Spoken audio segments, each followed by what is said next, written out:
I am thankful to the organizers for giving me this opportunity to be here and present my views.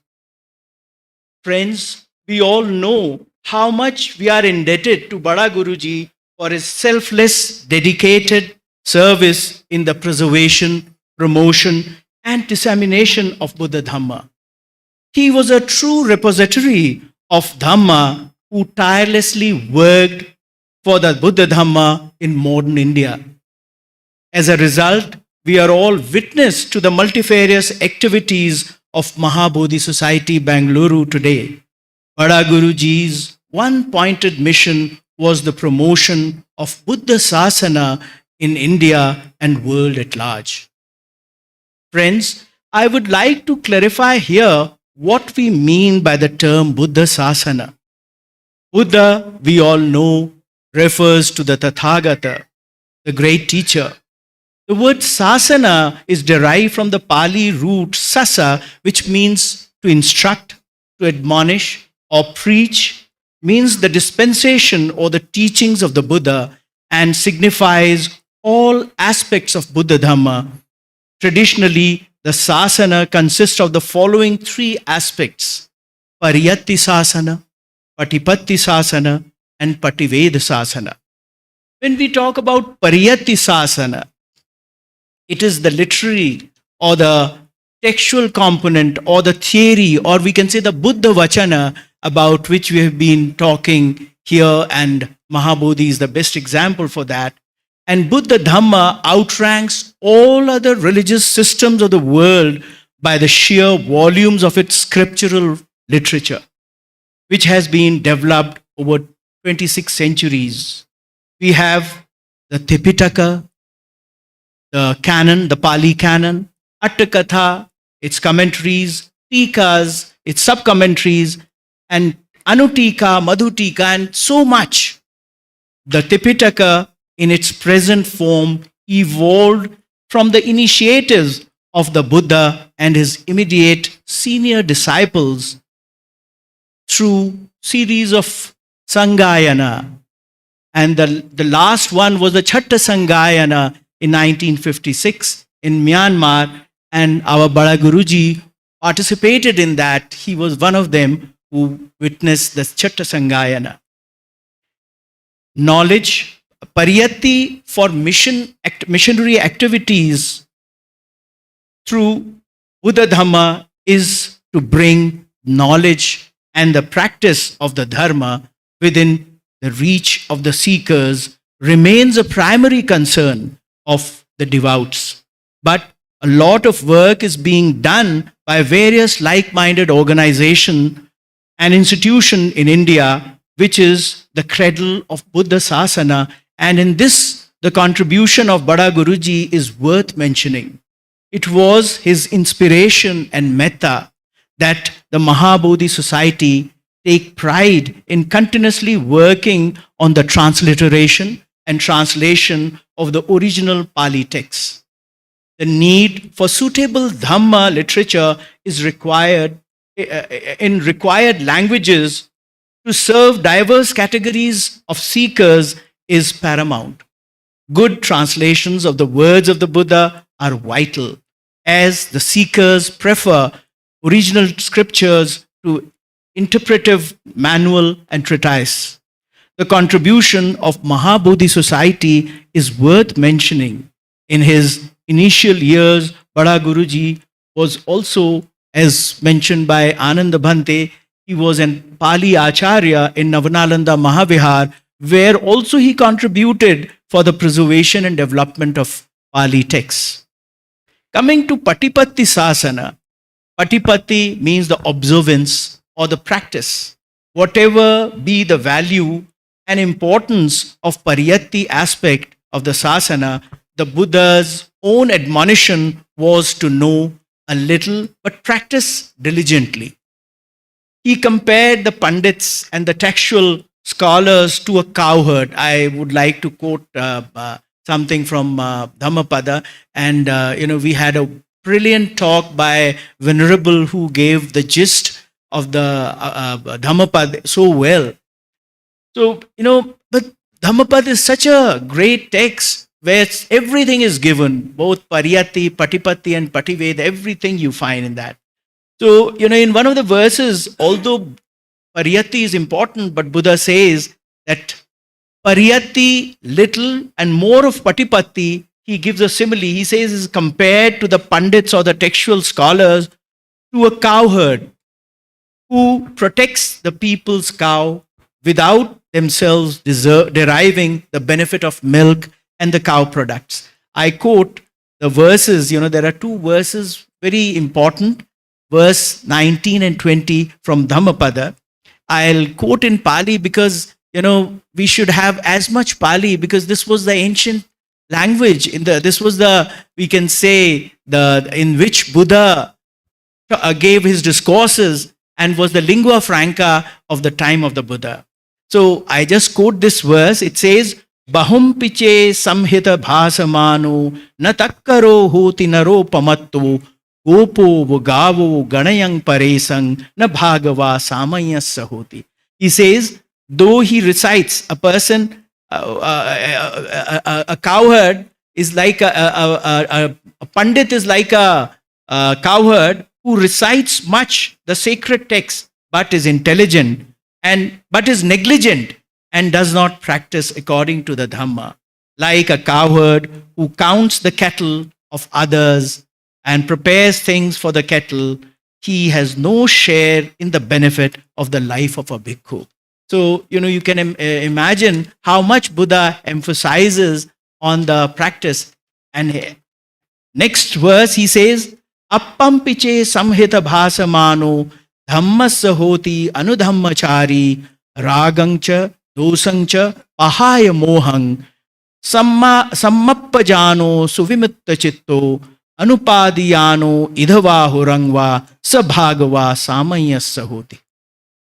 He says, though he recites only a little of the sacred text, so little of Pariyati, but practices according to the Dhamma. According to the Pariyati, he practices Dhamma, eradicating or greed or passion, hatred or ignorance, defilements, and no longer clinging to the world or to the next world. He shares the benefit of the life of a bhikkhu. Friends, in short, Pariyati is a stepping stone for Patipatti. Monastic education and whole of the Sangha also falls under the Pariyati aspect of the Sasana. Renouncing the householder's life and becoming a bhikkhu or a bhikkhuni is undoubtedly the highest ideal of the Buddha Sasana. Why does a person become a monastic? For the pursuit of one's own spiritual development and deliverance. To lead a life of relative comfort and minimum obligation, or what else do the Sangha and the laity share a common understanding of each other's role in the mutual obligation. It is the training of the monastic system adequate and in keeping with the highest standards of Vinaya. As the Buddha says in Itivuttaka, he says the lay and the homeless alike, each supporting the other, accomplish the doctrine, the true doctrine, the peerless refuge from bondage. Friends, Mahabodhi Society, Bengaluru, is a good example and doing a good job in this regard. Coming to Pativeda Sasana, penetration or deliverance, realization, the ultimate goal of Buddha Dhamma is the cessation of suffering. It is the path of deliverance, salvation, redemption, release, liberation, and emancipation. The diligent, devout, aspires to attain Nibbana, the summum bonum of Dhamma, which is described as a state of peace, tranquility, immortality, and supreme happiness. Its attainment is signified as enlightenment, which one attains in this life itself if one pursues it properly. Dhamma the follower of the Dhamma agree that the enlightenment or Nibbana are within the reach of every sentient being. Now the question arises, why Buddha Sasana is to be promoted? His teachings, Buddha's teaching, were all universal, non-sectarian. It could be practiced by all. But the condition is the human beings. So if a person is a human being, is will, can practice the Dhamma. The most notable characteristic of the Buddha was his absolute purity and perfect holiness. He was the perfect model of all virtues. He preached, his life had not a stain upon it. That is why he was Khina Savo. On no occasion did the Buddha manifest any moral weakness. Everybody that came in contact with him acknowledged his indisputable greatness and was deeply influenced by his magnetic personality. He was in true sense Yathakari Tathavadi, Yathavadi Tathakari. Friends, his wisdom, compassion, service, renunciation, perfect purity, exemplary personal life, the blameless method that were employed to propagate the Dhamma, and his final success, all these factors have contributed to hail the Buddha as the greatest teacher in the earth. We feel honored that India is the land of origin of Buddha Dhamma and its development and dissemination, and take pride that Mahabodhi Society with the Dhamma ideals of Bada Guruji and other like-minded organizations in India and the International Sangha are working for the promotion of Buddha Sasana, not only in India, but at a global level. In any case, efforts of Mahabodhi Society has to be recognized, and it is our duty to devote more and more to maintain the current achievement of Buddha Dhamma. Hence, need for a vigorous program of action for the future. Friends, before I conclude, I would like to briefly say something on the significance of Dhammapada. Although Venerable has already given a detailed account about the text Dhammapad, what it contains, how many verses are there, and how many chapters. He just went through each chapter. But here I would like to say each verse of the Buddha was spoken by him in the Dhammapada. Account of these, along with the exegeses of verses, are preserved in the classical commentary, as mentioned by Bhanteji earlier, were compiled by Buddha Ghoshacharya, who wrote the commentary, where we find the exposition of each verse which Buddha had mentioned in a form of story and the details. So that is why, reading Dhammapad is very good, but if you learn more of Pali, then you can go through the Attakathas also. But now there are, the Dhammapad along with the stories are there, so that makes more meaningful. From the ancient times to the present, the text Dhammapada has been regarded as the most concise expression of Buddha's teaching found in the Pali canon. One of the verse which is often quoted and which gives the gist of the teaching of the Buddha, when it was asked, "Sir, what do you teach?" Buddha said, "Sabbha papassa akaranam," not to perform evil deeds, kusalassa upasampada, to perform wholesome deeds, sachitta pariyodapanang, to purify the mind, etang buddhana sasanang. This is the teaching of the Buddhas. But it also asserts that the pivotal role in achieving progress in all spheres, both mundane and spiritual, is played by the mind. Bhanteji quoted the first verse, Manopubbangama Dhamma, is very much meaningful. Dhammapad begins with an unequivocal assertion that mind is the forerunner of all, that we are the maker of our character and creator of our destiny. He rightly mentioned that we say made in China, made in India, but it is basically made in mind. We must keep this in mind. The entire discipline of the Buddha, from basic morality to the highest level of meditation, hinges upon the training mind. A wrongly directed mind brings greater harm than any enemy, and the rightly directed mind brings greater good to any relative or friends. Further, the mind is unruly, fickle, difficult to subdue, but by effort of mindfulness, unflagging self discipline, one can master its vagrant tendencies, escape the torrents of the passion of, and find an island which no flood can overwhelm. The one who conquers himself, the victor over his own mind, achieves the conquest which can never be undone, a victory greater than that of the mightiest warrior. Verse 103 and 104. What is the need? What is needed most urgently to train and subdue the mind is the quality called heedfulness, appamada. Panth also mentioned about this. Heedfulness combines the critical self-awareness, unremitting energy in a process of keeping the mind under constant observation to detect and expel the defiling impulses whenever they seek an opportunity to the surface. In a world where man has no savior but himself, and where the means to his deliverance lies in mental purification, to straight path of training without deviating due to the seductive allurement of the sense pleasures or the stagnating influences of the laziness and compliances.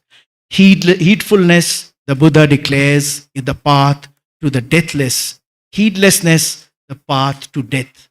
The wise one who understands this distinction abide in heedfulness and experiences nibbana, the incomparable freedom from bondage.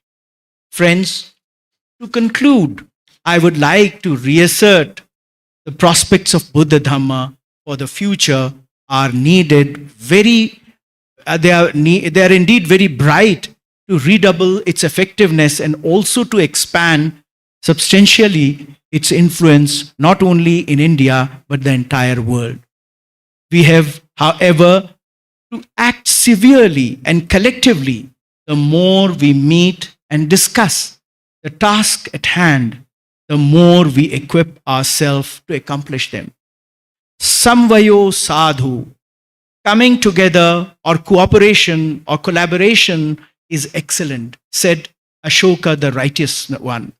The paragon of the Buddhist practitioners, he urged for a collective search for the inner essence of all religions. In the context of our present efforts, we should begin by seeking the inner essence of our common faith. To promote the Buddha Sasana, urgent steps needed to be taken in all three aspects of pariyatti, that is theory, patipatti, practice, and pativedana, realization or experience. No single group can address all the issues without collective action because of our resources are diverse. A group with abundant monetary resources may have a dearth of qualified human resources to teach, manage, and write. Scholars capable of solving problems in pariyatti domain may lack access to publication, or their need could be for specialists in the digital field to utilize electronic modalities to an optimum degree. It is urgent, therefore, to pool all available resources, but far more important is will to act. There is no time to waste. The present good time may pass before we can fully utilize its advantage. As rightly said, impermanence is the law. So we have to keep this in mind. Hence, the need for commitment. It is time for us to heed Buddha's own final message. Ma nivatta abhikkama. Do not turn back, go forward. Friends, my Dhamma friends, today we are here celebrating Dhammapada Utsava, Dhammapada festival.